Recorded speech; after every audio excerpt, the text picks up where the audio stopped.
Good morning, everybody. It's Graham from Unearthed again for the next episode of Detecting Talk.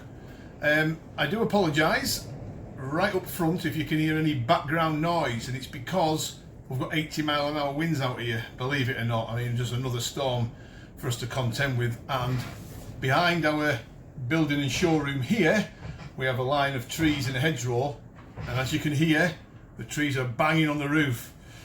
It's unbelievable. The weather is just shocking. No good for detecting, folks.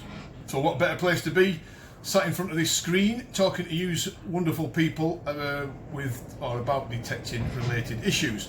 Now, one thing that has been on my mind for some time, and it's going to be this subject we're going to be discussing today. Now, if you remember the last video we did where on Saturday, Sunday, where we found the coins, which were some fabulous finds at the weekend just past, I did mention watch this space about a particular subject that is grinding my gears at the moment, and it has been for some time, to be fair. It's been probably around for a number of years, but it seems to be on the increase, and that is the subject of, as I call them, the treasure police.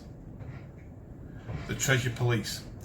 I don't know if some of you guys have noticed out there, but there's an increase in people showing finds on social media, maybe on YouTube, Facebook mainly, Instagram, probably Twitter, where people are showing finds that are treasure. So somebody might put up a medieval gold ring, lovely find. The finder of the medieval gold ring is fully aware of it being treasure, absolutely knows the law 100%. The guy's handed in many treasure items in the past, so he decides to post it on social media because he's so proud of his recent discovery. He wants to show people what he has discovered because it's a personal achievement, and that's the crux of it. It's a personal achievement. Every time I show a coin, an artifact to use people, it's a personal achievement from me that I want to share with you guys. You know, I'm on cloud nine most of the time, even with the manky hammered. But that's just me. But we'll go back to this individual with this. We're going to use this case study as somebody finding a medieval gold ring. So he finds it. He's doing his lap of honour. He is showing his friends in the field if he's with a dig or a club. And then he gets home and then he puts it on social media. He uploads the pictures and he says, "Look at this 14th century gold ring I found. I can't believe I found it. It's amazing. I'm over the moon with my whatever machine I found it with. It's my best find I've ever made, blah blah blah." Fully aware that it's treasure. He knew himself. If he didn't know himself, his friends had told him. And then all of a sudden the comments come on the threads. Instead of people, well, I should say the vast majority of people say, "What a find, unbelievable, wow, amazing, well done." But then there's a growing percentage of people, "That's treasure, make sure you hand it in." Don't congratulate him for the find. It's, make sure you hand that in. Make sure you show the FLO that. And this is time and time and time again. These people need to get a life. Are they only on Facebook and social media looking out for potential treasure items so that they can have their second of glory to say to the individual, "That's treasure"? They already bloody know it's treasure.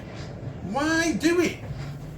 I can understand when somebody puts on a find that they may be unsure whether it's treasure. A percentage of the Saxon strap end that may have silver gilding on it, does that constitute as being treasure? He doesn't know, so he's asking the question, and then people can put their opinions forward. But when it's quite blatantly obvious that it's a treasure piece, why do these people have to keep saying, "Make sure you hand it in, you have to do the right thing"? And it continuously grinds me. So it grinds me that much now on our Facebook groups and other, even on our Instagram channel. If people are doing it, they get took off. Simple as that, because it's just insulting the finder's intelligence. Like I said, people know it's treasure. They know the law. They know they've got to take that, hand that in, report it within that 14-day period. They know the score. These guys have been detecting years and years. They know the score. They don't need to be constantly reminded of it being treasure. Ridiculous. So I don't know if any of you guys have come across this, but it doesn't half grind my gears, as you can see. It's ridiculous. I mean, there was a guy a couple of years ago posted a silver ring brooch up, lovely find, and he was a bit unsure whether it was treasure or not. Is it treasure? Is it silver? He didn't even know it was silver. He'd only found it. He'd only been detecting, for a short period of time, so he was unsure. People told him it was a treasure. He's now quite happy. He got it back, handed it in, did the right thing, got it back, disclaimed, and he'll know now what treasure is and what treasure it isn't, because he's been in the game for some time. And it's really only the newbies that come in and start finding treasure items. It sounds like this roof's going to come in, by the way. It's that bad out there. I don't know if you guys are picking up the noise in the background, but it's absolutely shocking. So if this roof collapses on my head, it was good knowing you, because it weighs a ton, that roof. Anyway, let's get back to the subject. So yeah, there's a growing number of these, as I call them, treasure police. Keyboard treasure police. They don't congratulate you on the find. Not interested in you making a personal achievement out in the field, spending countless hours out there detecting up and down for these occasional treasure items that you pick up. What they want to do is they want to make sure that you know that they're watching. Absolutely bloody ridiculous. Is it? Don't have to wind me up. So from now on, guys, I know you guys that are watching this don't fall into that trap. You just know the score, but the people that do it are just going to get removed. They're going to get the comments taken off because it insults the intelligence of the detectorist. So it happens. I mean, I found the Saxon coin on Saturday. It looks like it's been pierced, or it's definitely been pierced once. Whether it's intentional or not, I don't know, but we're going through the process of finding out what it's about. If I have to hand it in, I have to hand it in. It's as simple as that. I mean, that's a ridiculous law in itself, because how can they prove when that coin was pierced? They can't. So it really shouldn't fall into a treasure category, but it does. That's the law. We've got to abide by the law. Like I said, just every week you see somewhere on social media somebody posting a potential treasure item up, or a treasure item only be told the law. Just ridiculous. So that's one subject that is really getting on my you know what I'm going to say without saying it. So it'll be interesting to see if some of you guys out there have experienced this, or you're coming across this, or what your thoughts on it are. I mean, there's probably an element of people out there that are only trying to help, and I understand that. You can see the people that are genuinely trying to help, because these are the ones, or the guys that say, hey, what a beautiful find, or they may say, what a beautiful piece of treasure that is, well done for finding it. There's the clue. They mentioned the treasure part. So there is genuine people out there that are only willing to help, but it's this growing number of idiots out there that are just seeing it because I think they're jealous. I do, honestly. I think they're jealous of people's finds. You never see these guys posting anything up of note. You never see them out in the field detecting. All they do is constantly tell people it's treasure. Hand it in. You better hand that in. I've read them so bad. You've got to hand it in or else. I mean, bloody hell. You could get them around the neck, couldn't you? Get a life. There's no place for these people in the detecting world if they're just going to sit there hovering around in the background watching what people are posting up. They're just spies. They just don't trust us as detectorists. And in my view, they need to get a life and get out there and try to find some stuff of their own. It's absolutely ridiculous. So there's me rant, folks. What a rant. So we'll put that one to bed. But it definitely needed saying. It definitely needed saying. We have got to make sure that these people know that they're making themselves look a bunch of idiots for doing it. Crazy. And it happens all the time. So beware of it, folks. You're posting up your lovely medieval gold ring, or your lovely Roman gold ring, and you want to share it with people and say, look what I found. Just be aware, even though you know it's treasure, just be aware that there's going to be a handful of people out there saying, you better hand it in or else, and they're watching. Ridiculous. I think I've said ridiculous too many times, but it's the only word I can choose without swearing. So moving on again, folks, you will see some changes now to the Unearthed website. we are going into slightly different area of sales.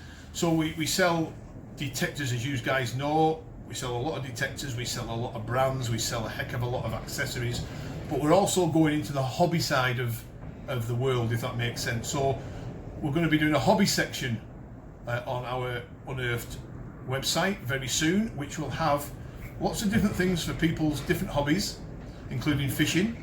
I used to be a fisherman myself before detecting really took hold of me. But I still occasionally do it in the summer when I can't get out detecting. I was out bass fishing last year quite a few times.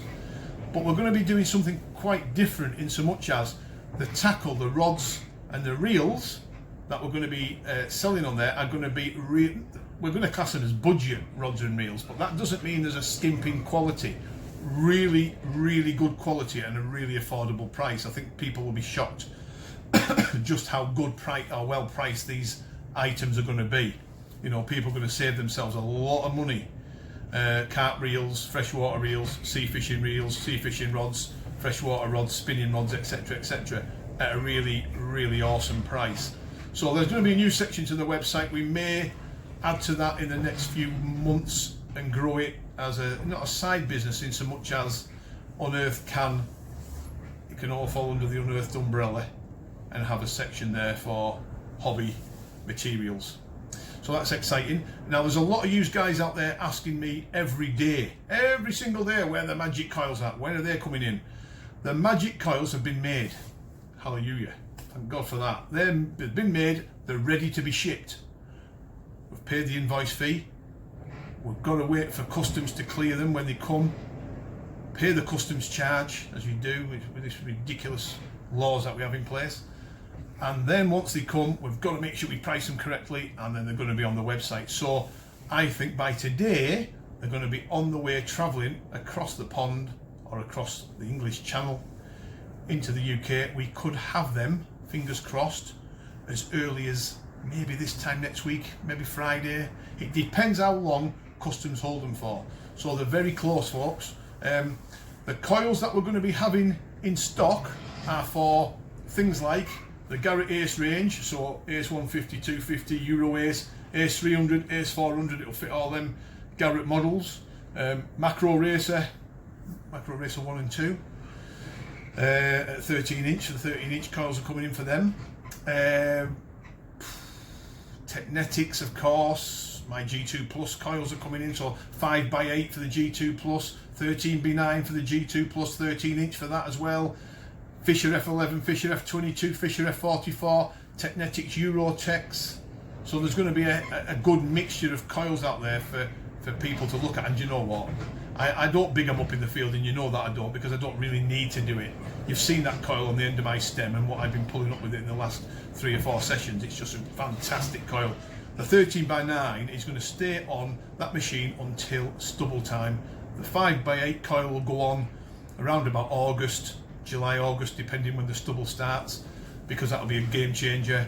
And also in amongst the iron on the Roman sites, probably into September, then back onto the 13x9 right through the rest of the season. So they're going to be brilliant coils, these. There's going to be quite a lot in, but there's a heck of a lot of people putting their orders in now.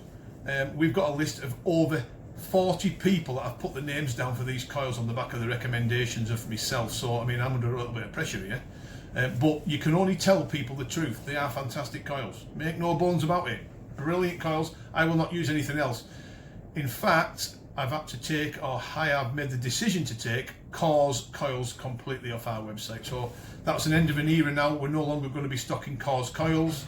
Cause are the same as Nell. They're made in the same factory. So you're going to be able to still buy the Nell selection of coils from people like Regton's. But Cause, we're not going to bother with Cause anymore. They're okay, there's nothing wrong with Cause coils, we sold loads of them, but the Magic coils or the MGC coils have got the edge. They've got the edge because of the sizes, they've got the edge because of the price, and they've got the edge because of the build quality and performance. Simple as that. So I'm going to have to disappear, folks, because I think this roof is going to need some attention, even though it's a brand new roof. I don't like the sound of that creaking going on out there. It's the trees banging on top of the bending over in the wind and hitting the top of the roof. Even though it's a 2.5 metre roof here in the small warehouse that we've got, it's still getting hit badly by the trees out there, so we've got to be careful. But you know, thanks very much for watching. I appreciate everybody's comments. I appreciate everybody's time and effort they put in to watch these films. We wouldn't do it if people weren't watching them. It's as simple as that. But let me know your comments and your opinions and a little bit of feedback on our friends the Treasure Police. As I've said, there's too many of them out there doing it now. They don't post anything else up other than these watching comments, I call them. You know, make sure you hand it in or else. It's like the big brother watching you in the background. Well, you know, these people are not going to be posting them all over social media if they're not going to hand the bloody things in. So just keep an eye out for them.